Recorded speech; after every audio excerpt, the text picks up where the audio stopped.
Shalom les amis, j'espère que chacun de nous se porte bien, que la grâce et la paix du Seigneur Jésus-Christ soient sur notre vie. Dans cette petite vidéo, très rapidement, je vais partager quelque chose avec vous. La dernière fois dans la petite vidéo que j'avais faite, j'avais parlé de la prière. Je n'avais pas vraiment touché le côté de la connaissance. Et là, j'avais bien dit que je vais vous donner la différence entre la prière et la connaissance. Donc, dans cette petite vidéo, très rapidement, je vais vous donner cette petite différence-là. Vous devez savoir, les amis, que le Seigneur a dit que mon peuple périsse faute de connaissance. Il n'a pas dit mon peuple périsse parce qu'il ne prie pas. C'est parce que Dieu a dit. Et ça, vous devez faire attention à chaque fois que le Seigneur parle de la connaissance. Parce que sans la connaissance, vous ne pouvez pas vivre une vie chrétienne normale. Vous allez avoir une vie chrétienne frustrée. Pourquoi le Seigneur dit cela? Parce que la connaissance est liée au sacrifice. Or, la prière est liée à notre nature en tant que chrétien. Ça veut dire que lorsque nous naissons de nouveau, c'est de façon naturelle. C'est quelque chose qui est lié à notre nature en tant que chrétien. Par contre, la connaissance, nous devons aller chercher la connaissance. Nous devons chercher à connaître. Et pour chercher à connaître, il faut se sacrifier. Il faut se sacrifier, il faut s'abandonner complètement entre les mains de celui-là même qui est la connaissance.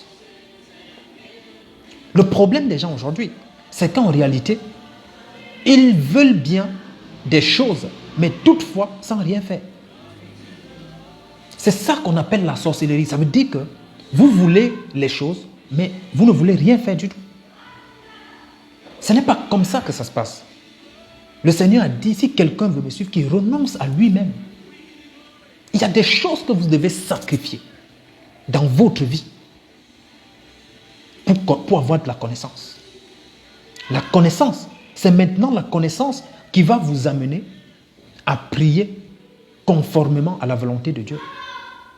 Sinon, les amis, vous allez prier n'importe comment. Et votre prière sera une abomination devant Dieu. Voilà pourquoi il faut apprendre à connaître.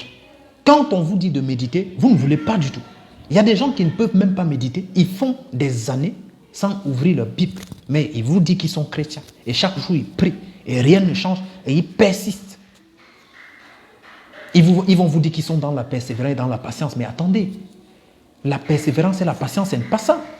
Le Seigneur a dit, mon peuple périsse faute de connaissance. Ça devrait interpeller chaque chrétien à chercher la connaissance.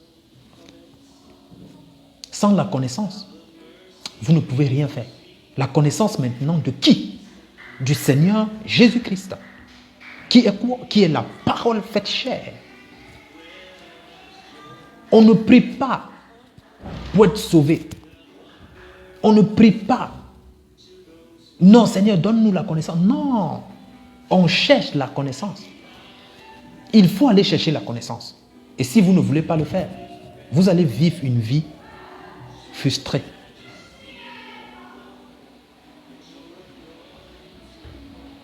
C'est ça la différence.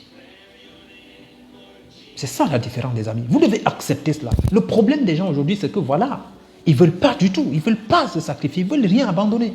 Ils sont dans leur zone de confort. Ils ne veulent pas du tout sortir de là pour chercher à connaître le Seigneur. Écoutez, il y a des douleurs sur le chemin de la connaissance. Vous devez savoir. Il y a des douleurs, les amis, sur le chemin de la connaissance. Il y a des douleurs.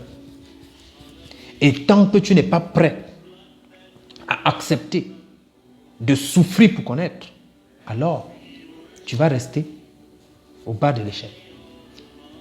Ta vie chrétienne sera une vie frustrée. Vous allez vous faire arnaquer chaque jour. Vous allez vous faire dépouiller chaque jour parce que vous cherchez le mariage, parce que vous cherchez les voyages, le travail, l'argent et tout. Non. On ne prie pas pour avoir l'argent. On ne prie pas pour avoir le mariage. On ne prie pas pour voyager. On ne prie pas pour ces choses-là. Ces choses-là sont liées à votre nature. Maintenant, vous devez connaître, vous devez chercher à savoir comment on fait pour les posséder. Comment on fait pour posséder ces choses-là. Et cela rentre dans le cadre de la connaissance. Ça rentre dans le cadre de la connaissance. Voilà pourquoi le Seigneur disait dans Osée 4:6, mon peuple périsse faute de connaissance. Mes enfants souffrent parce qu'ils n'ont pas la connaissance. Mes enfants sont dans la souffrance parce qu'ils n'ont pas la connaissance. Beaucoup de personnes ne veulent pas accepter, ils ne veulent pas s'asseoir et se faire enseigner. Beaucoup ne veulent pas se conformer à la loi du Seigneur. Beaucoup ne veulent pas faire ça. Voilà pourquoi vous voyez beaucoup de personnes aujourd'hui s'autoproclament. Les gens se lèvent, n'importe qui peut se lever aujourd'hui et dire qu'il est pasteur, il est ceci, et il commence à dire n'importe quoi. Et il y a toujours une catégorie de personnes qui n'ont pas la connaissance, qui vont commencer à le suivre.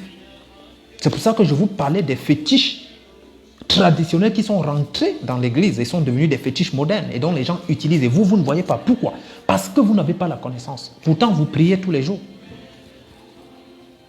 Vous allez voir que dans Luc chapitre 11, le verset 1, il y a un disciple qui a demandé au Seigneur Jésus-Christ, enseigne-nous à prier. Il faut nous enseigner à prier. Ça veut dire que la prière, on enseigne aux gens comment prier. On ne prie pas comme ça. Parce que ce que tu demandes, l'objet de ta prière, c'est ça qui est important. Or, Romains chapitre 8, le verset 26, la Bible nous dit que nous ne savons même pas ce qu'il nous convient de demander dans nos prières. Mais c'est le Saint-Esprit qui nous inspire. C'est le Saint-Esprit qui est capable de mettre dans notre bouche les paroles que nous devons adresser à Dieu concernant certains domaines de notre vie. Or, si tu ne connais pas le Saint-Esprit, comment vas-tu prier? Il faut chercher à connaître le Saint-Esprit. Et pour chercher à connaître le Saint-Esprit, il y a des choses que tu dois arrêter. Il y a des choses, il y a une zone de confort dans laquelle tu dois sortir. Il y a des choses que tu dois laisser tomber. Il y a des choses que tu dois arrêter. Sinon, tu ne connaîtras jamais le Saint-Esprit qui va t'inspirer maintenant et tu sauras comment prier.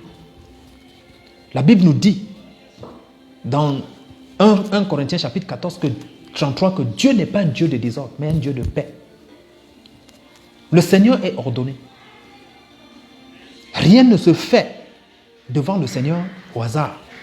Ce n'est pas un hasard. Il n'y a pas, les gens qui pensent qu'il y a un hasard dans la vie, il n'y a pas de hasard dans la vie. Tout est planifié et arrêté d'avance par le Seigneur. Nous devons donc sortir de notre zone de confort et rentrer dans ces choses-là. Chercher à connaître ces choses-là. Les amis, pour avoir la connaissance, il faut s'abandonner. Il faut abandonner les plaisirs. Sinon, vous n'aurez pas la connaissance. Et vous allez prier n'importe comment. Vous serez frustré 20 ans, 10 ans, 15 ans, 20 ans. Vous allez prier, vous allez croire que vous êtes à l'église, alors qu'en réalité, vous n'êtes même pas un chrétien. C'est pour ça que le Seigneur disait, mon peuple périsse faute de connaissance. Attachez-vous à la parole, les amis. Attachez-vous à la parole. C'est la parole qui va vous montrer comment prier. Ce sont les enseignements des apôtres, relayés aujourd'hui par beaucoup d'hommes de Dieu, qui nous montrent comment prier. J'espère que cette petite vidéo va te faire du bien et que désormais, tu vas chercher la connaissance. Tu ne vas plus t'asseoir dans ta chambre tous les jours et dire que tu pries seulement, mais tu ne sais pas comment prier. Tu dois chercher la connaissance aussi. Tu dois ajouter à ta prière la connaissance, parce que c'est la connaissance du Seigneur Jésus-Christ qui va t'affranchir. Le Seigneur dit, vous connaîtrez la vérité. Jean chapitre 8, le verset 32, vous connaîtrez la vérité et la vérité vous affranchira. Il faut connaître, il faut chercher la connaissance de la vérité, les amis. Et cela a un prix. Cela a un prix que vous devez payer. C'est votre temps. C'est votre zone de confort dans laquelle vous devez sortir pour chercher. Ce sont les critiques que vous devez accepter. Ce sont les humiliations que vous devez accepter. Ce sont des moqueries que vous devez accepter. Mais tout en sachant au fond de vous que vous cherchez quelque chose. Vous cherchez la connaissance. Sans la connaissance, vous ne serez jamais utile à la génération à venir. Que Dieu vous bénisse abondamment. Shalom à tous.